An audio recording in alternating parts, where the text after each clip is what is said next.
cats aren't pets; they're roommates.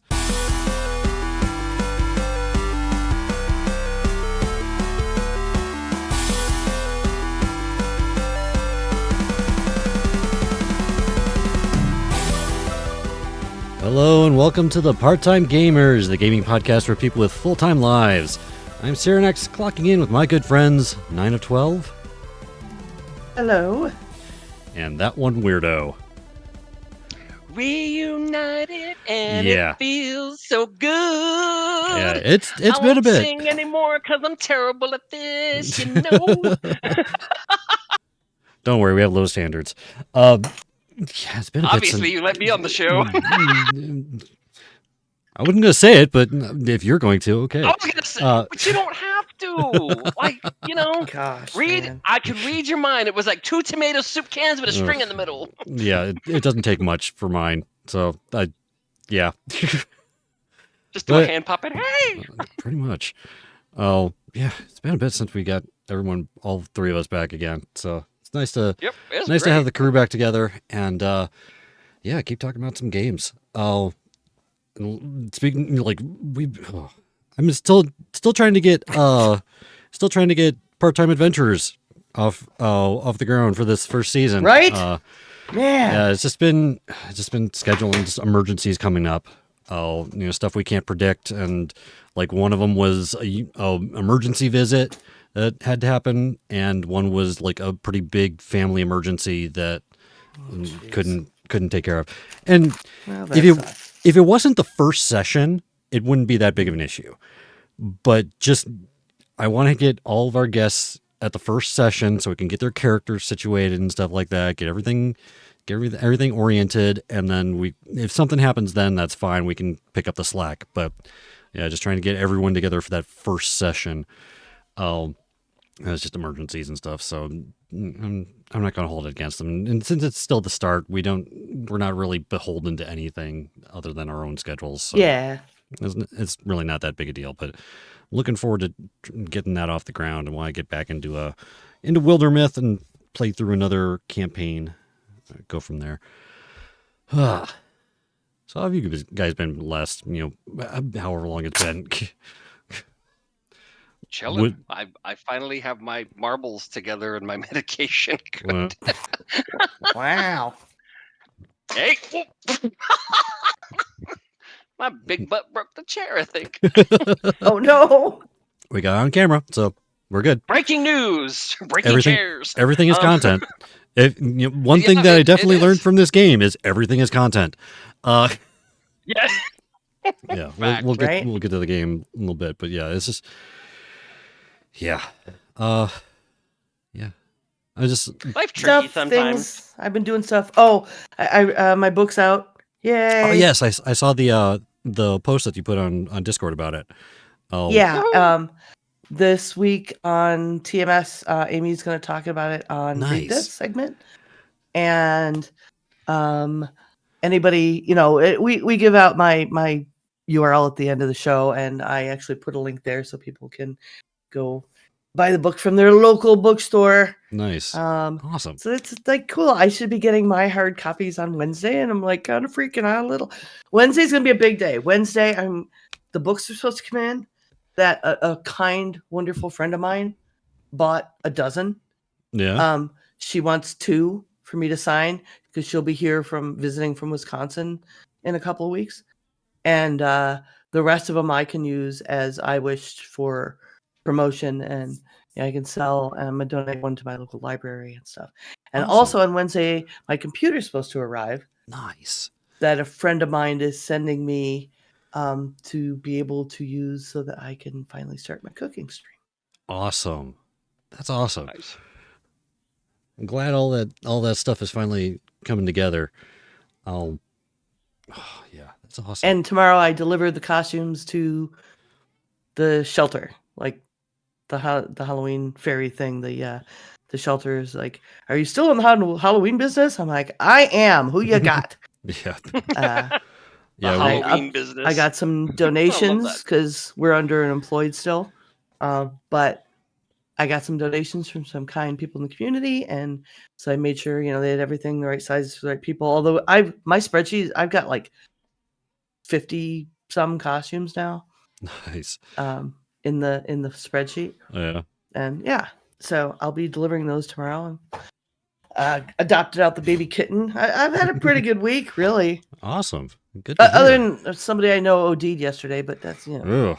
we don't talk about the bad things. And for something completely different. Wow, what a turn! Kittens and books and cookie shows, and then you got real. Yeah. Fine. But yeah. Speaking of like Halloween, like we went to at the Metro Park over by us. They had this big trunk or treat event that apparently wasn't as big as we thought it was going to be, because like two of the main things that our kids were really looking forward to was a bounce house and a hayride. They had to cancel that because there was threat of rain for the entire day. Oh, And no. Wow. they didn't announce that at all. So, you know, they still had like their indoor event activity room and stuff like that. But other than that, it was like, okay, we got face painting. That's about it. That and candy. So, but they had to shut down the Balloon Fest here early today because of wind and stuff. Yeah. But yeah, it was really funny. My kids, like, we still have Disney Plus. And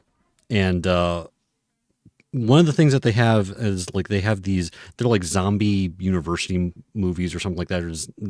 It's like basically imagine like High School Musical, but zombies and like werewolves and stuff. But they're really they're not like the horror version of them. They're just kind of like, okay, he has green hair and pale skin. He's a zombie. That's about the extent of it. Right. Then my kids, like Monster High type. Yeah, kind of. But like my kids have been watching. There's like 4 of them on Disney Plus now, and they really liked one of the werewolf characters.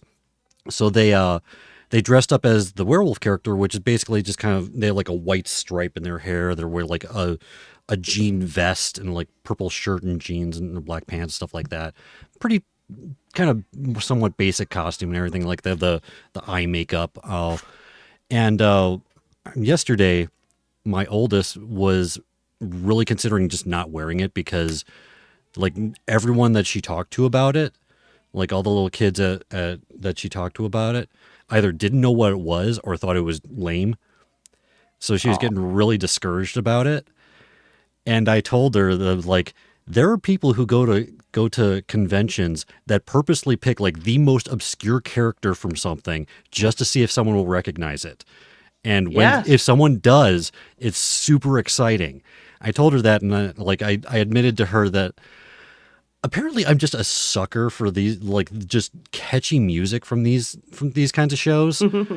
Because like there's some songs in there that are way better than they have any right bangers, to be. Huh? Yeah. Right on. Oh, so I admitted that to her, and then that encouraged and everything. So her and my middle kid wore similar costumes, and the best part of this whole event. We're going down the line. We get down to like the last quarter of the trunks that are going out, and one of the girls sitting out there looks at him, points, and goes, "Zombie 2?" And both my kids just light up, just like, yes, nice. And it's like I told you. And it's like that one moment made their whole day.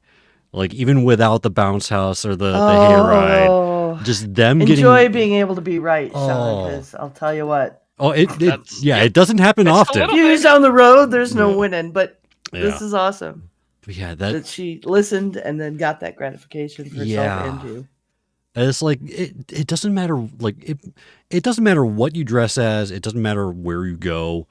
Eventually, someone will recognize it, and they will immediately be your best friend. So I thought that was really cool, and we saw a bunch of other They're really. I should find it a little bit distressing, the fact that there were children there that were dressed as things they definitely shouldn't know about. Like Squid Game? Yes. There was like I've seen that. Yeah, there was literally like 2 like maybe 12-year-old kids who were dressed up in Squid Game outfits. And it's like, you shouldn't know what this is. And yet, Yeah, there's like Right, this- but isn't there's a show though that's not as horrifying, right? They Yeah, made an but- actual. well, but then there was a kid that was dressed up as Siren Head, and he was younger than my oldest kid. Yeah, so like Yeah, Fred, maybe he just thought it looked cool. Who knows? I saw a 10-year-old dressed as Patrick Bateman from Judgy. American Psycho, and they were with the parents. And the best part about it is that, like, with somewhat obscure costumes, there is that guessing where you like walk by and you go, well, I'm a fan of the book and of course the movie. And, I unfortunately watched that movie probably more than I should. And I quote it, with, do you like Huey Lewis in the News? But I saw this kid and it was crazy because they had him in the suit, they had him in the raincoat, and then they had him with the axe. Just walking around, and I was just like, yep, it's like, yep, I your don't parent. know if your childhood is going to end up being really cool, You gotta wonder, like, do the or parents you're going to even have a lot know, of therapy right? bills. Yeah, Like, are the parents not paying attention and don't know? yeah. Yeah. Ugh. And growing up Gen X, like, my parents didn't pay attention, like a lot of us, where it's Yeah. like, okay, sit in front of here and watch this. And it was like Terminator, and it's like, oh, it's science fiction. Oh, they let off a big boom boom that killed 4 billion people. Dad! Yeah, Right? yeah. Everyone has their own parenting. Like, I know one thing that is probably different with me than it seems like a lot of people out there is I haven't let my kids watch K-pop Demon Hunter yet, just because when it What comes is to that on, by the it's way? on Netflix. I want to watch it and haven't I mean, seen it. I've seen it. I think it's really good, but there are just I some don't have elements of Netflix it. anymore. There's just some elements of it that I don't think are Yeah. I'll right tell for you, my the kids. alarming thing for me is Gotta be a little elevated. Yeah, the age at which and size at which the sexy version of stuff starts yeah, is really inappropriate. Like, I Yeah. am not a prude, but like costumes that are like a medium 7-8 girls, that nurse can just be a nurse. Why yeah, is that skirt so short? Like, ew. yeah. Ew. And not everything needs to be a sexy version of something. As Yeah. much as I love John Oliver, we do not need a sexy John Oliver costume. And yes, that exists. Yeah. Yeah. There is such thing as going too far. Yeah. All right, but we do have a game to talk about today, and we'll go ahead and get to work. Morning break is over. Morning break is over. All right, so continuing our theme this month of co-op horror, because it is spooky month. It is October. We're going to be talking. This is probably like perhaps the most lighthearted version of the game we're going to be talking about this month. In one sense, at least. We're going to be talking about the game Content Warning. Developed by, looks like just 4 people, or 5 people. Winil, Philip, the Peghen, Skog, and Zorro is what the company, who the developers are. I don't think they have like an actual company or anything that organization that they made to make this. They like, do. not that I didn't see one, but like on the Steam page, it just lists them. In the wiki, it's by Landfall. Well, that's the publisher. Okay, because the Yeah. publisher. All right. In which we've actually discussed a couple games that have been published by Landfall already. Like apparently Stick Fight was by Landfall. Yeah. Published by Landfall. Oh, Was that another April 1st, by the way? Because I caught when I was doing the research for this that they apparently traditionally release games on April 1st, and I think that's kind of cute. I don't know. I don't recall off the top of my head, but coming to think of it, I think I don't remember when Peak came out, because Peak is another Landfall game. Okay, it looks like Stick Fight was April 4th. That break my. No, that wouldn't break it my interface. Okay. Yeah, Peak was in June. Yeah. Peak was June. Oh, but it also is, I believe, Landfall. Oh. Aggro Crab and Landfall. I remember. Stick Fight was by Landfall. Yeah. Totally Accurate Battle Simulators published by Landfall. Rounds is published by Landfall. We talked about that one earlier, a while ago. Another random one I think would be fun to talk about, even though it's almost 10 years old now, is Cluster Truck. That's actually a really fun game. Cluster Truck. Yes. Yes, Cluster Truck. So we like these guys. Is what it comes down to. they make There you go. some pretty good. It looks like not all of them, but they make some pretty interesting games. Haste looks really cool actually. That Haste was published by Landfall.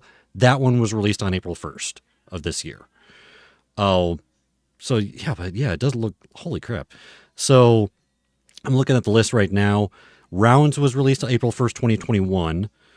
Totally Accurate Battle Simulator was released April 1st, 2021 as well. Nightfall was April 1st, 2022. Content Warning was April 1st, 2024. A game called Landfall Archives was released March 31st, 2023. So the day before. And then Haste was released April 1st this year. See? There we So, go. yeah, There's my contribution to the show. Thank you. Anyways, currently, at least, it is $7.99 on Steam, Windows via Steam. So it's not an expensive game at all. They have ended any sort of updates, major content updates and stuff like that for the game as of, I think, late last year or early this year. I don't remember off the top of my head. So they're no longer developing on it, but there's still a solid game already put in place, especially since. Yeah, I think it was last year. May 2024 was the last time I saw an update for how many monsters there are and stuff. Yeah. So they've but they did a good amount of development updates and stuff like that after it was released. There's still a lot of content in it, and excuse me, and but yeah, they just basically said, okay, game's done, it's good. They moved on to a new project, and that's where it's been. Not to say, like I said, there's still a lot of content in it. Even not everything has to be developed forever. But yeah, it's a co-op horror kind of exploration style game. Like the one way to describe it is YouTubers meets Blair Witch. I think is a perfect breakdown. Because basically the kind of core mechanic of it is a team of 2 to 4 people descend from a bright, colorful home base to a dark, procedurally generated subterranean area called the Old World to find and film paranormal creatures. And I think I love that difference, because like you look at the the home that you're starting off in. And it's nice and bright colors. It's out in the daylight. It's literally on like a floating island, or like a platform island. And then you get into this big diving bell. And just descend into darkness, into this old world. So and, I heard, I love in the video you sent me to review, the guy was saying, now we're in that aha video, except spooky. well, yeah, because that's not inaccurate, because like you get down into the old world and there's very seldom any color in the old world. It's like you have like the lights by the diving bell themselves are like give off this orange glow. Your characters are still colorful, but the world is completely like this, like almost Except like for the rough lasers. Yeah. I love the art style just for the old world, where like everything at the house on the island is bright colors, solid so colors, bright. It is so, what's that cozy game everybody, Animal Crossing, like bright level, and the I don't know if the physics are that weird, but the character models remind me of Human Fall Flat. Like I'm little waiting for bit. them to start getting a floppy. A little bit, like they do like It's ragdoll very every so often too. Yeah, rudimentary. and it's Yeah. like they like.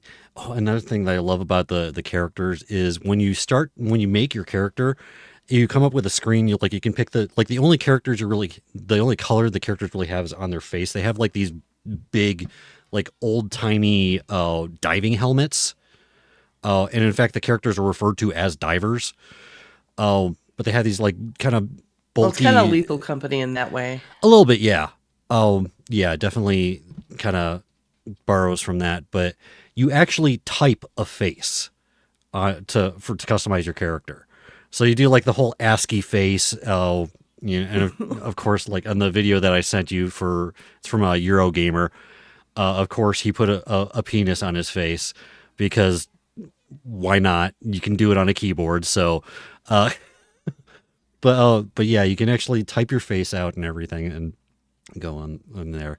And but yeah, what I also find it, as an aside, the footage I'm using right now, I find it kind of funny, the fact that it was kind of fortuitous that we delayed a week, because Friday night, we're recording Sunday night. Friday night, Carter Johnson streamed this. And it's cool. like, so this is her first time playing it, even though this has been out for over like a year and a half. And like they acknowledge it quite frequently. I'm going to acknowledge it. Well, they're not really good for their first time. But yeah, but anyways, meds might be wearing off. I love the aesthetic of the old world. The dichotomy of like the island is very bright colors. It's light. It's less harsh shadows. It's like solid colors. You go into the old world and everything has this like really harsh, like it looks like crosshatch drawing, like old school comic book style. It's like everything just has that rough lines. Like it looks almost like every texture looks like it's like harsh linen or something like that. It has that kind of pattern to it. That harsh cross hatching. It's all desaturated black and white. Just to like, you're in a place you don't want to be. Type of like, just by visual. This dimension is yucky. Yeah, just by visual. There was an context. apocalypse here, wasn't there? Yeah, honestly there probably was. I mean, I don't think there's a whole lot When of they call lore. it the old world, that's the impression I get. Yeah. Oh, I mean, I don't think they really have a whole lot of lore that you can collect from this. You can just kind of form your own kind of headcanon. Like you'll find like buildings are just blown up, all these different things are just destroyed. There's just full of monsters of various kinds. You'll find remains of other adventurers and other divers and stuff like that. So I love that switch between the two, between the like cozy upper world and the just rough textured old world. But again, this game is effectively YouTuber meets Blair Witch. So the primary mechanic is you're going into this old world in order to film these paranormal creatures, film danger, film just spooky, scary situations. And the way one of the players gets, every day you're provided with a camera. The camera has very limited film, very limited battery power. You can only film about a minute and a half of actual footage before the camera will be out of film.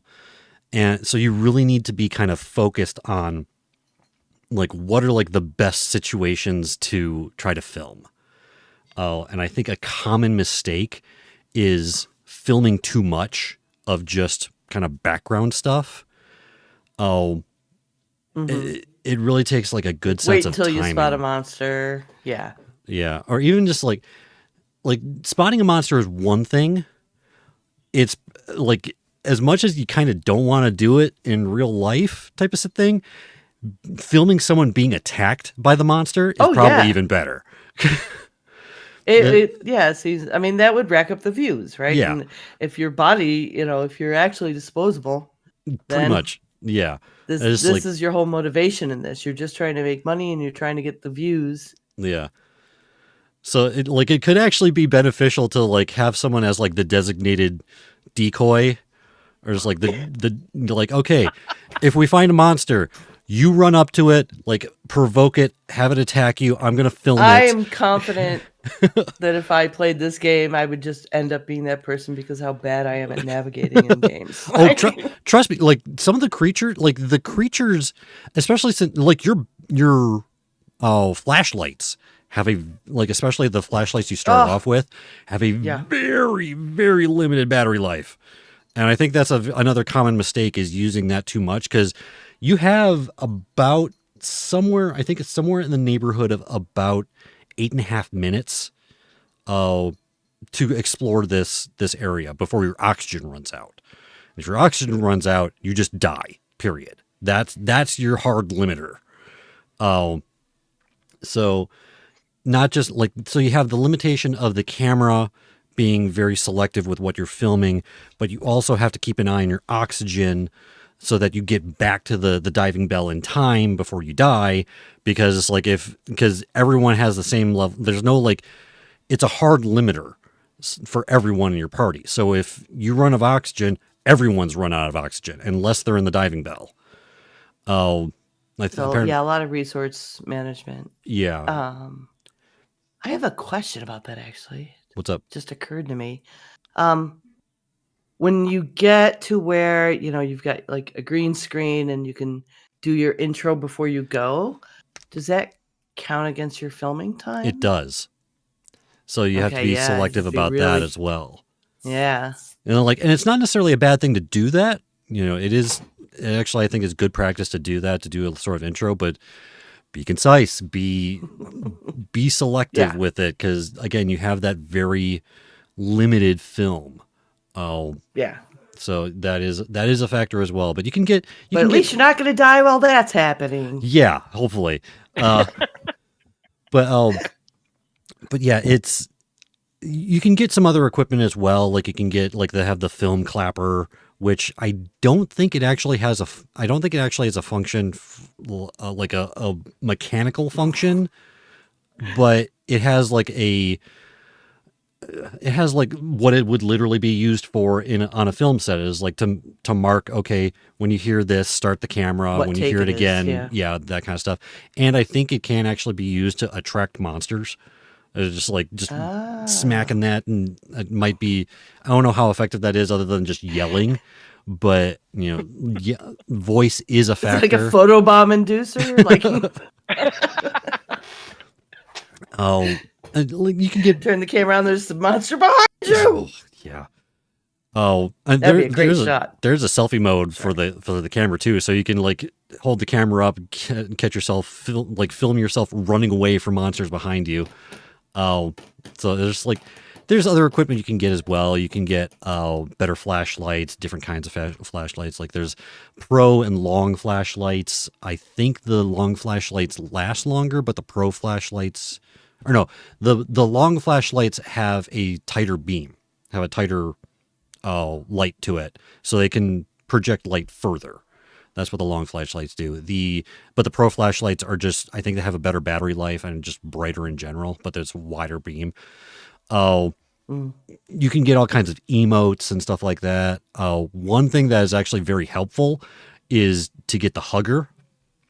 If someone has this, it's funny because it's literally just like it looks like, I think, a book or a plaque or something like that has instructions on how to hug someone. But its function is to heal. Yeah, its function is to heal. So, and it heals pretty quick, actually. Like someone can be actively attacked, and as long as you're able to hug them while they're being attacked, more than likely they'll survive. Is it a res or just like real life? Okay. No, it's they do have defibrillators though that you can get. Those are a res, but hugger is just heal. Gotcha. And then they have a boom mic, so you can record audio from a distance. They have a reporter mic, which the reporter mic is actually kind of interesting because it almost functions like a one-way walkie-talkie.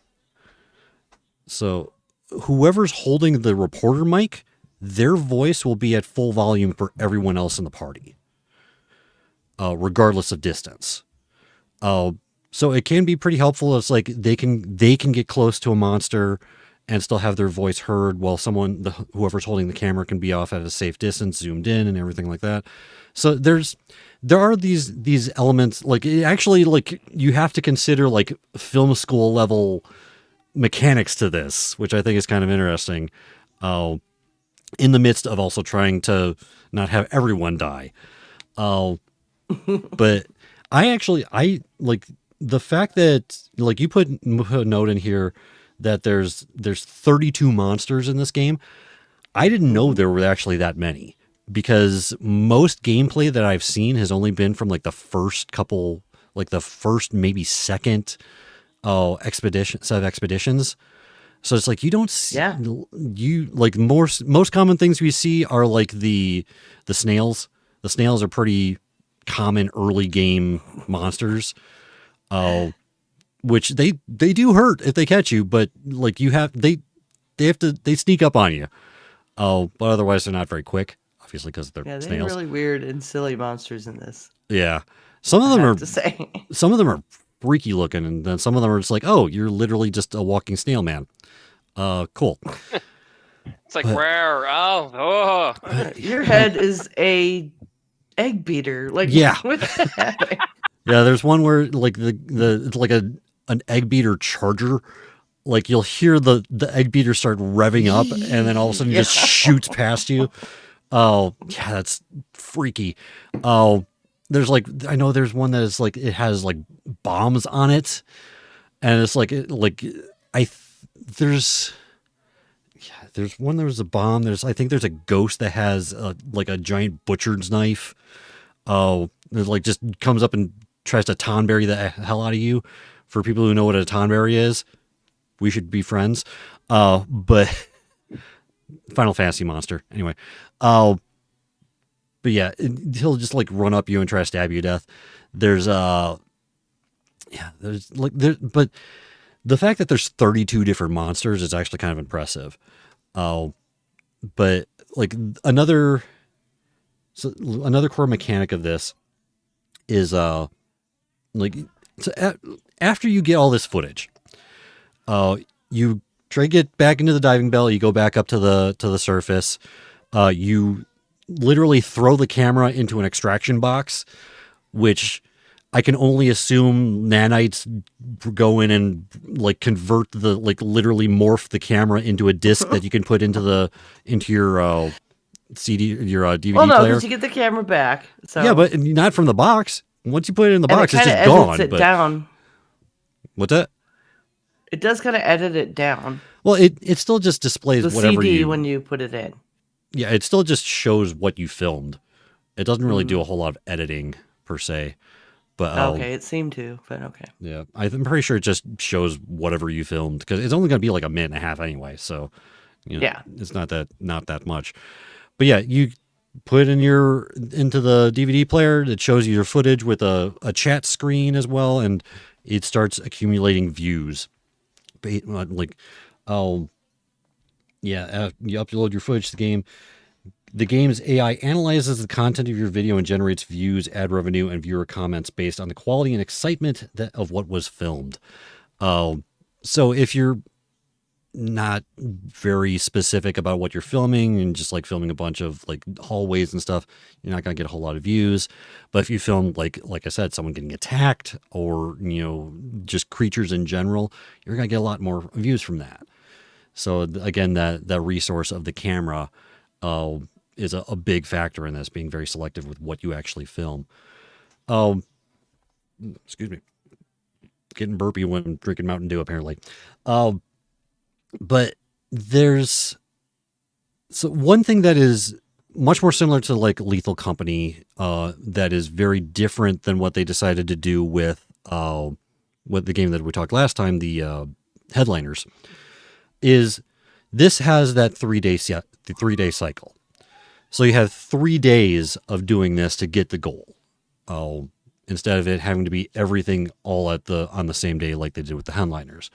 So it's a similar system to Lethal Company, in that respect. So maybe And it's like a certain amount of money and a certain amount of views, right? it's a And certain. you have to spend money that you earn to get any of your upgrades and your emotes, and Well, you get hospital bills Yeah. when you die. Well, the amount of money that the ad revenue you get doesn't matter towards your goal. It's just the views. Oh, okay, it's just views. Okay. Yeah, it's just the views that matter for your goal. Yeah, the money that the ad revenue is just for you to get new equipment and stuff like that. Oh, and another thing is like the camera. There's no upgrading the camera. It's just that is the camera. And that is provided for free every day. And I think it's funny that if you fail, it gives you this whole these ending sequences where it's like the world forgot about you. Your channel never took off. But then you realize it was all just a dream. And then you start over again. Wow, that really hits hard. I feel that. Thanks. So it's yeah, I mean, it's in that, just that progression, that, that kind of stuff.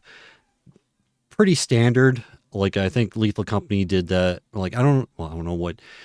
That's the thing, is Lethal Company is still in early access. I mean, that's like one of the kind of almost hazards of being a game in early access, because like you get these mechanics down, you gain all these popularity in early access, and all these other games are just like, okay, well, we can do something similar and crank it out in like 2 months. And it's like, cool. Mm-hmm. So they're a full-fledged on the store game, and you're still in early access. I mean, that's like one of the biggest issues with being the innovator. Is it's much easier for other people to not copy, but adapt similar mechanics and just make changes to it to fit their own style. But anyway, but yeah, so that's the like the core progression of the game, is just getting enough views. And the first 3 days are fairly easy. I think the view goal is like 3,000 views or something like that over 3 days. So again, as long as you're being focused with what you're filming and everything like that, you can probably get that fairly easily. But like the next 3 days are like 30,000 views or something like that. It ramps up quite a bit, but like you have to keep gaining momentum. Yeah, I mean, but at that point you got quite a bit of ad revenue. You can start getting sponsorships. The sponsorships give you a different kind of currency called meta coins, which you can use to like get a podcasting booth, get the green screen, get stuff like that, which can enhance the quality of the film, which can get you more views. I'm sure that because of the procedural generation of the game, that it's also going to start generating more scary monsters. It's going to put you into more difficult situations and stuff like that, which again, as long as you're focused on that filming, should be able to get a lot more views. So the bar goes up, but your ability to get to that bar also goes up. So I do think that's actually, I think that's a good way of doing it. As long as it's balanced properly, so you still have to get better, but it's not insurmountable. The big thing, the thing is, I haven't played this game myself yet, and a lot of the games that I've seen played of it, they get to maybe that second set of 3 days, that second level, and that's like a lot of the footage. That's basically where it ends. But I'm sure there's a lot of people who have gone beyond that. But again, it's just that the fact that I love co-op games. It's like, I love, it almost doesn't matter what kind of genre it is. I love co-op games. less so competitive games, but definitely co-op. I am a huge sucker for co-op wave shooters. It's like if you put a co-op wave shooter in your game, I will probably play it and I will probably enjoy it. Which I think is, I was actually, This is up to 4, by the way. yeah, up to 4 I don't think players. we Although mentioned. I think there are mods to get it higher than that. But at least in Carter's video, I think they were trying to use a mod and it prevented them from being able to advance the next day. So Yeah. I'm normally like baseline. It's It up to seems 4 like it would be players. kind of crowded and hard to manage with more than Yeah. 4 anyway. Yeah, especially since only one person has a camera. Oh, you can't really spread it out too much. Oh, but yeah, I love co-op games. It's like I was reminded. Oh, so they're actually going on. We're more or less that's how the game is. What the game is going. What's going on with the game. Still fun. Even though they've ended development. Because of the procedural generation of it, it still has a lot of replay value in that respect. Getting different environments, different monster locations, that kind of stuff. And it does take skill. There is a skill element of like actually framing the shots properly, of knowing, trying to intuit what the best kind of content is, because you can't go back and like erase footage Well, and and get team more film. communication, to not get separate. Who's going to be in charge of making sure we know the way back? Yeah. Yeah. But this is definitely a game I want to try out. I mean, because it is, even though it is considered co-op horror, it's one of the more lighthearted ventures in this kind of genre. It is funny. Like the Yeah. monsters It are is so quite scary, funny. but the character design is so Yeah. Yes, and the like interaction. light. It's Yeah. you're laughing and screaming. So Yeah. It's for me, it's a little Sam Raimi-esque almost, where it's like some of the stuff is like so ridiculous, and then like with the characters and like even the design, like the visuals, there's some stuff where you're like, but most of it I was like, wait, Yeah. what? there's a monster in there like that they call Little Guy. Yeah. And that's such a like meme thing. And there's a Waldo. Oh yeah. And like something, it's got something tacked on it, something Waldo, but like it's the monster has a striped hat and shirt, and Yeah. I mean, I haven't done any research on the actual monsters. Again, I was just kind of surprised that there's 32 of them. Oh, there's still apparently a lot of them I haven't seen then. But yeah, I'll go off on a little bit of a tangent, with my love of co-op games. Something I was reminded of. So there's actually an announcement that for Marvel Rivals, which is still very popular and I still actually really enjoy. They like I enjoy it, but I usually play it against AI. Like I'll team. It's called practice versus AI. I actually prefer that because I don't like competitive modes in most games. But they actually announced that they were going to be doing a zombie, like inspired by Marvel Zombies. They're going to do a Marvel Zombies wave shooter mode. Which I'm actually really excited about. It's a limited number of characters. Oh yeah. Yeah. It's limited. It's only like 5 characters out of their roster. But there's some of my favorite characters. Like Blade and Magic are 2 of the characters you can have in there. I'm going to be playing that, like, because I love wave shooters, and I was actually reminded how funny it is to me that I don't like Battle Royale. I don't like Fortnite all that much, just because of the competitive nature of it. Excuse me, and everything. It doesn't mesh well with what I like. I actually would have liked what Fortnite was originally planned to be, because Fortnite was originally supposed to be a base building co-op wave shooter. And it's like, I think they did eventually release that mode. I'm pretty sure it's actually out there now. But it's paled in comparison to the popularity of the Battle Royale mode.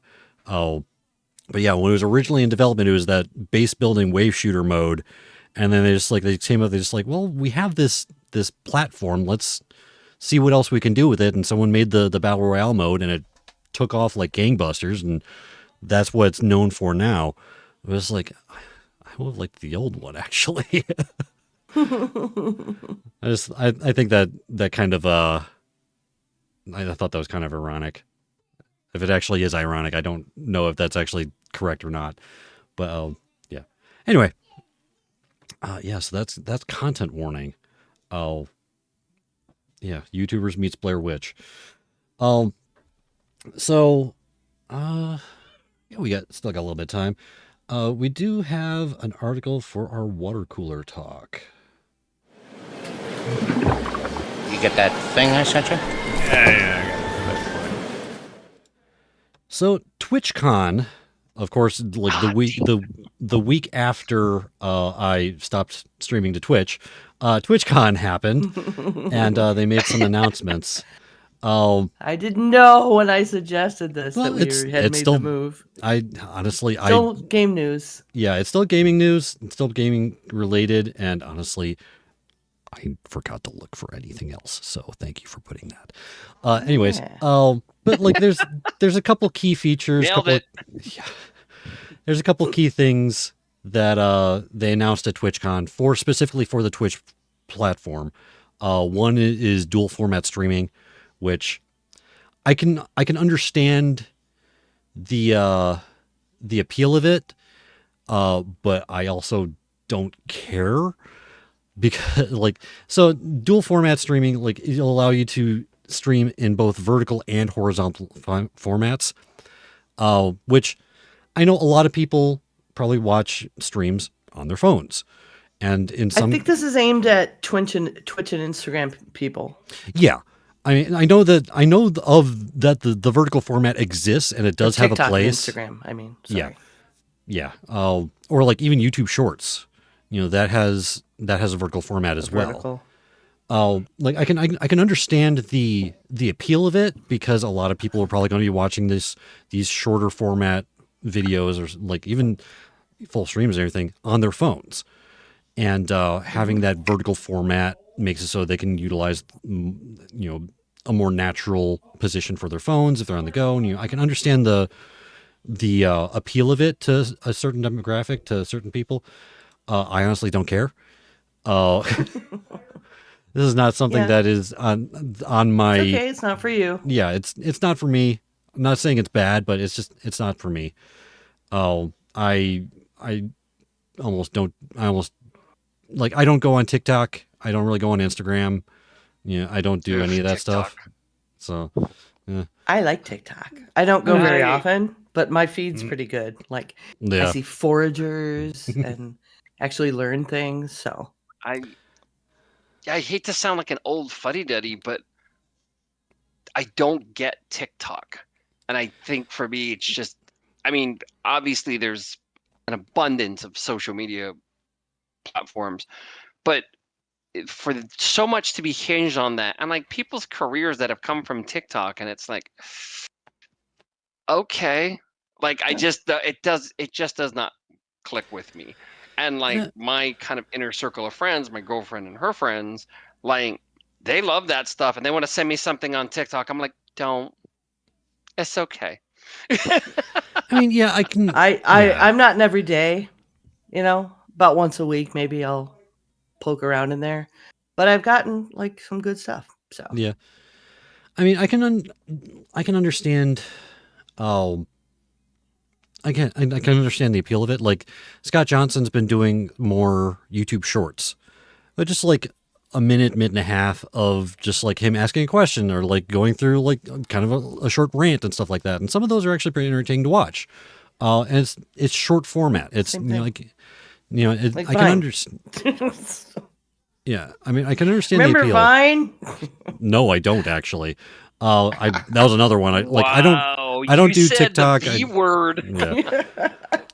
Vine was a trip because like Vine felt like it was going to go on forever.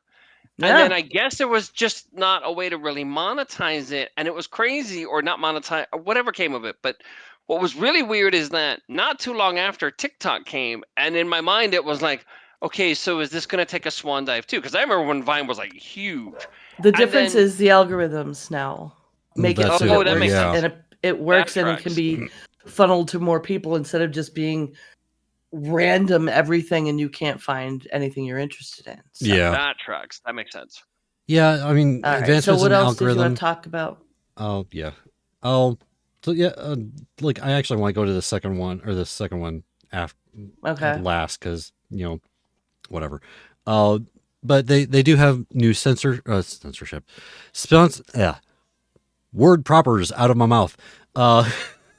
New sponsorship tools coming as well. According to the article, 5 months ago, Twitch let streamers run their own promotions, leading medium-sized creators to increase their gifting revenue by an average of 30 to 45%. This year, Twitch has also launched other updates to help streamers get sponsorships in the creator dashboard. The company plans to roll out those sponsorships offers to all monetized streamers, including affiliates, in the coming months. So, Yeah, there's a lot of nifty stuff in there, and I know that again, it doesn't apply to you because you probably can't even see those tools. yeah, But I can, and I went in and looked at them because I have an affiliate. Yeah, you didn't know that? No, I didn't. I It didn't know that. happened a long time Oh. ago. See, this is what happens when we get back together after a while and we're all here, and it's like, you didn't know? And it's like, well, now I know. Yeah. It happened many, many years ago when I used to Oh. stream a lot more. But yeah, I'm not a Yes, partner. yeah, where have you obviously. been, huh, Sean? No. But I am an affiliate, and so I was able to look at those tools and look at a lot of this stuff from the back end, and it's really interesting how you can list yourself so that sponsors can find you. There's a lot of other stuff they're doing for creators that I do like you're running your own ads is a great thing. The clips, what they're doing with clips is really great, I think. You know what clips are? Anybody who doesn't know, users like viewers can just go, "Oh my god, I have to grab that," and they'll grab a clip. Yeah. And you can do it. A creator can do it, like grab a clip from their stream and then leave it on your stream as a VOD for a highlight, or use it for a promo so people know what your stream's about. And they've got a thing now where it kind of automates and it'll pick out, like they're using the AI to grab what looks like it was good for your stream. So it kind of just takes some work off the creator to like, oh, now I've got these clips I can look through and use as a tool. And also viewer streaks are a thing, which is just a viewer engagement thing. Like Twitch has started giving, and I guess that's going to everybody now. It's kind of been, some people had it, and I've been seeing it. Like, you have a streak with Coverville. Like, if you don't, like, it'll say, you'll get your normal notification, the streamer's starting. But then if you don't, like, go watch, like a minute later, it's like, you have a streak. Right. And it's just like a little mental trick, like, oh, I don't want to break my streak because, the content, like your creators can be like, oh, wow, that person's on a streak. And you get that attention that it feels good. And now you don't, if you miss the stream, you didn't tune in on time or whatever, and you break your streak, if you go watch a clip from the stream, it doesn't add to your streak, but it keeps it from being broken. Interesting. And I think that's a clever way to use clips and integrate it with watch streaks. Yeah. The other thing I definitely want to mention was the new clubs. Okay. Because I'm going to be joining the Food and Drink Club when I start my new streaming stuff. And that was just started at the last TwitchCon in Rotterdam. And this time they started retro and tabletop gaming clubs. Okay. So I'm going to be trying to get the signups for Tonda and for Dunaway. Because I mean, I'm in the mod club. And cool. Hopefully they can help me walk through. And basically, I mean, it's a club that really helps you communicate with other creators of the same kind. Like the mod club, I have access to a verified moderator on Twitch Discord, where we can kind of collaborate. They have meetings where you can learn stuff, kind of like Twitch University type stuff, and help, direct help and tools from Twitch. And so that's what these clubs are like. And I want to help, like I'm a mod on Dunaway's channel. I want to help him get into the retro club. And it'll that way those streamers can do things like coordinate raids, coordinate events. So I'm really glad to see that for tabletop and retro. Twitch was started as a gaming platform. Yeah. And it's expanded so much in things like creative and food and drink. And I have loved seeing that.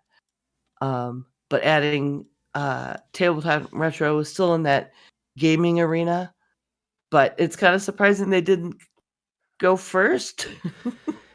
Yeah, I mean, I think part of that is just to get people on the platform. I think it's easier to stream a video game than it is to stream something tabletop because it's just setup. Oh, I mean, you get but there's a lot. I mean, there is and now, it's a thing now, yeah. But it's also a lot easier for like people who are dedicated to that form, to tabletop, figure out better ways over the years to actually film and the club it. Is going to make it better. Yeah, I agree. But yeah, like you mentioned it with the clips function with the auto clips, and one of the reasons why I kind of wanted to hit on this last is because of mentioning AI in any respect. A lot of times the initial reaction is, ooh, it just kind of feels gross. Auto controversy. Like calculators going to make it so no one can ever use math again. The thing we'll is, all be stupid. Sorry, that's how people are treating AI. Yeah, I mean, it's, and if it, like any other tool ever in existence, if used irresponsibly, it's an issue. But if used properly, I think it is a very useful tool. Like, in fact, one of the things that I despise, or like, it's not even so much I despise doing it as much as I have very little motivation to do it. Again, ADHD brain going on. I used AI for show notes. Just typed in, it's like, give me a bullet pointed description of the gameplay elements of content warning. And gave me the description. Everything looked like I did double check it, and it's like, okay, this looks pretty accurate actually. So I just went with that. Yeah. That's a tool that will help my peace of mind when it comes to producing the show. They're using the AI in order to kind of evaluate key or exciting moments in a stream and automatically making a clip of it. It's an option you can turn on. Or you can even, and then you can use it or not. Yeah, it's like it just saves. Yeah, it just saves it to your channel, and you can put it up or don't. It also gives you the option of just saying, "Hey, clip that," and have it clip the scene that just happened. And this is what we should be using AI for, right? Exactly. For work that's hard and wouldn't get done, and makes things better instead of stealing from. Right. Yeah. Like, don't use it to make your show, or make your art, or make movies. What? You babies tell dirty jokes on TikTok. Those are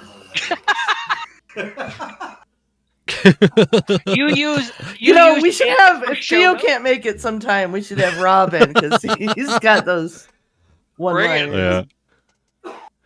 You use AI for show notes. Did you want Terminators? Because that's how you get Terminators. And ants. But like, and like anyway, like I'll try not to go too far into it. This could be a whole nother discussion. With like my views on AI. Chambers. Yeah. My view on AI is maybe a little bit more, maybe a little bit more lenient than other people's, because I see it as a tool.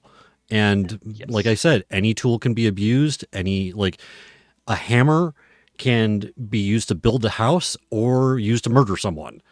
It depends. Yeah. But the tool itself is not the problem. It's how it's used. Exactly. I'm curious about the glasses.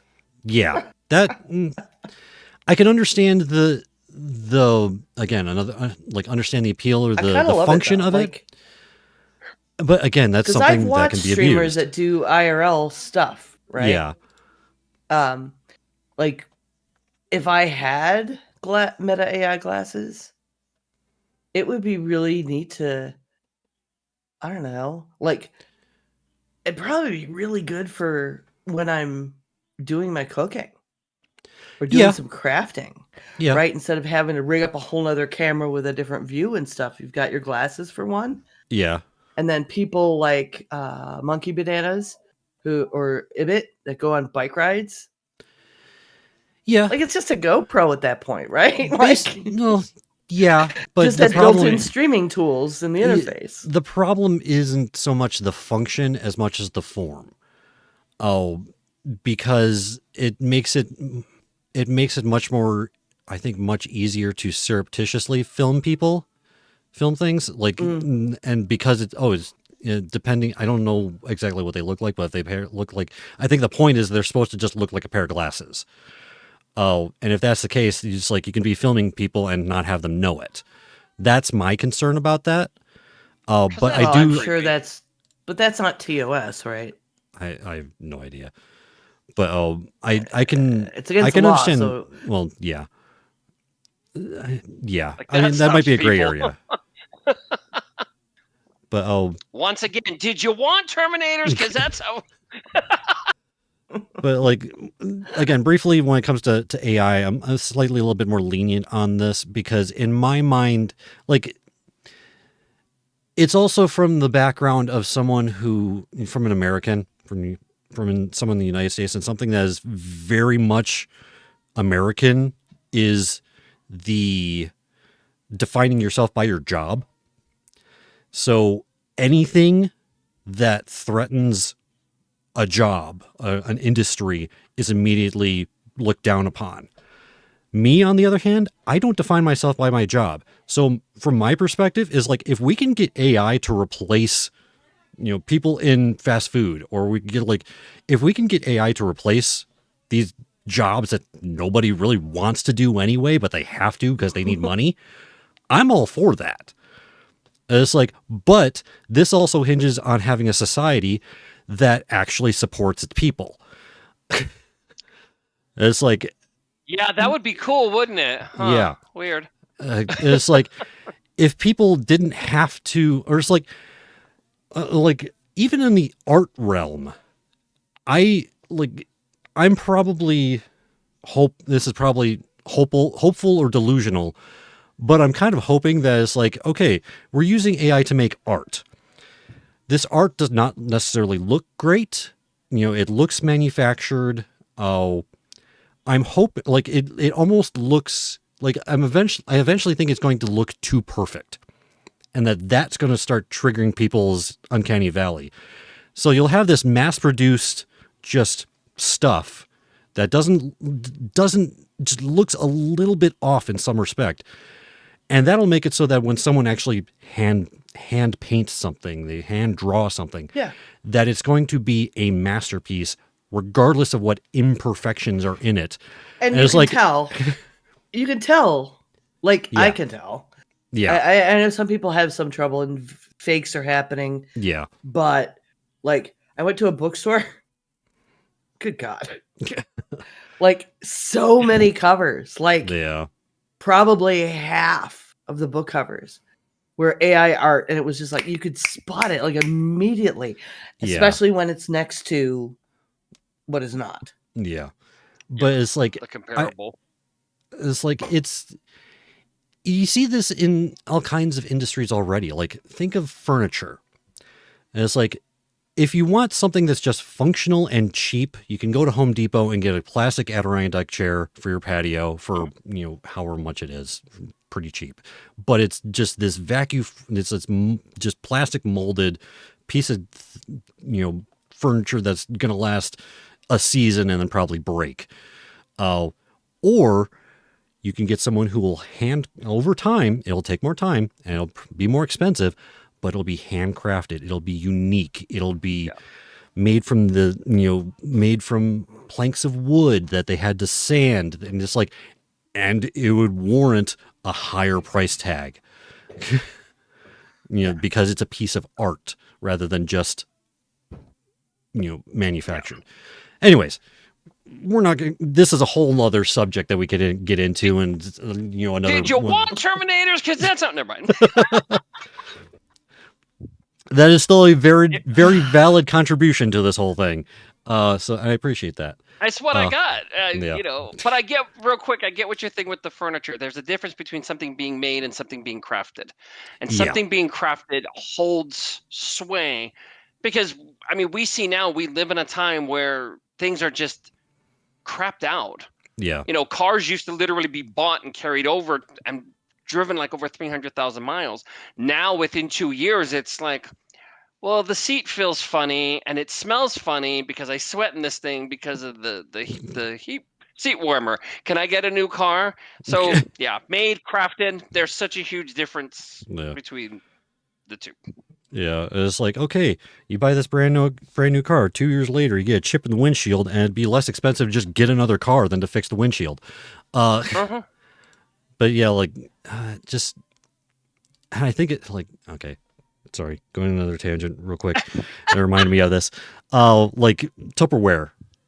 Or was it? Yeah, I think it was Tupperware. Yeah. Like they went out of business because their product was too good. It's like people bought it once and it lasted, and they didn't have to go out and buy it again, which should be how things are actually done, because you want to make a quality product, but it's like that whole sense of, it's like, well, if they buy it and it doesn't break, then how are we going to sell them more? Which I hate the fact that that's how business works. But anyway, Yep. We might have to start a new It's podcast. my fault. Tupperware is my fault. I actually broke an amazing Tupperware vegetable steamer. It's one of my favorite things. Managed to break it. I think I had gotten it at a yard sale, but they have a lifetime guarantee, and I got that sucker replaced. Oh man, for nothing. Wow. But yeah, it's just, anyway, before They don't make them anymore. That part wasn't my fault. that's the thing. Well, like I said, they just had some in a warehouse somewhere. I was gonna say, as far as you know, it wasn't your fault. Yeah. All right, but before we actually do end up, backwards launching part-time shamers, Rabbit hole. yeah, let's go ahead and land this plane. So, everyone, thank you for joining us. We're going to finish up actually this one is wrong because we skipped a week, so this is going to be that now. Forgot to update the show notes on that since I did last week. But next week we're going to be finishing up our co-op horror theme with Devour, which is definitely not like the last two games we have played. No. It is much more jump scary and just threatening. The following Friday, which is going to be Halloween, I plan on streaming Devour in VR. I hate myself already. No Alien Isolation? That's not in VR. Also, I've already done it. Excuses. Yeah. Anyway, that reminds me. I need to see if there's anyone else who wants to play, because I don't want to do it solo. I'm sure I can find someone. But yeah, we're going to be doing that, talking about Devour next week, finish off our theme. Everyone, thank you for listening. If you like what you've heard and like to help us out, a few ways you can do that are by giving us a review over on Apple Podcast. You can follow my YouTube channels for our live recordings, Sunday nights starting at 9:15 Eastern Time, or you can leave us a tip over on our Ko-fi. If you'd like to contact us, you can with our email, parttimegamers.cast@gmail.com, or you can join our Discord channel. I actually kind of prefer Discord channel because I'm just on there more often. I'll have to, can I make you a mod?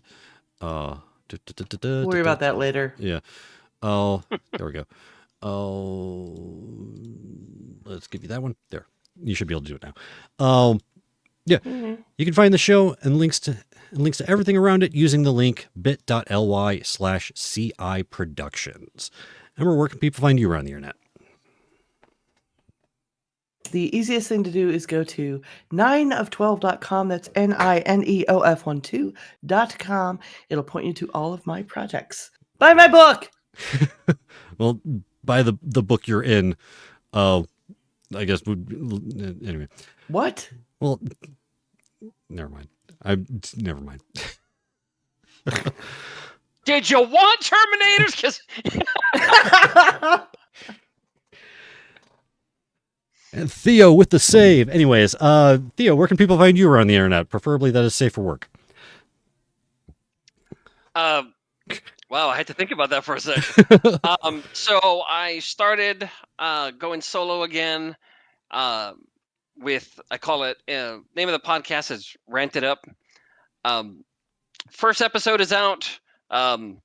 Nobody listened to it, so somebody listened to it.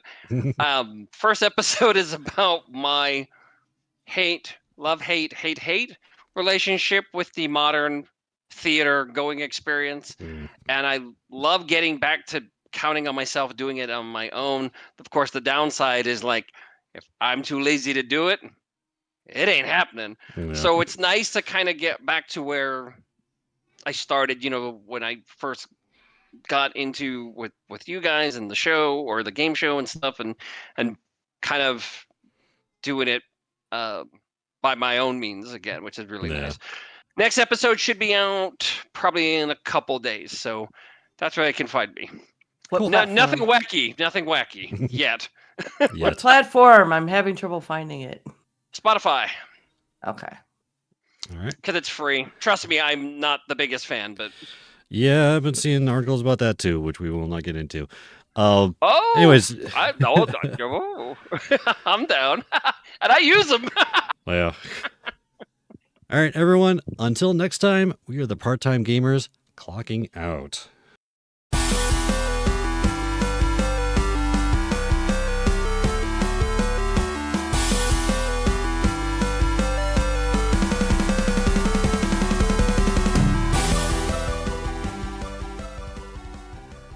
Diamond Club hopes you have enjoyed this program.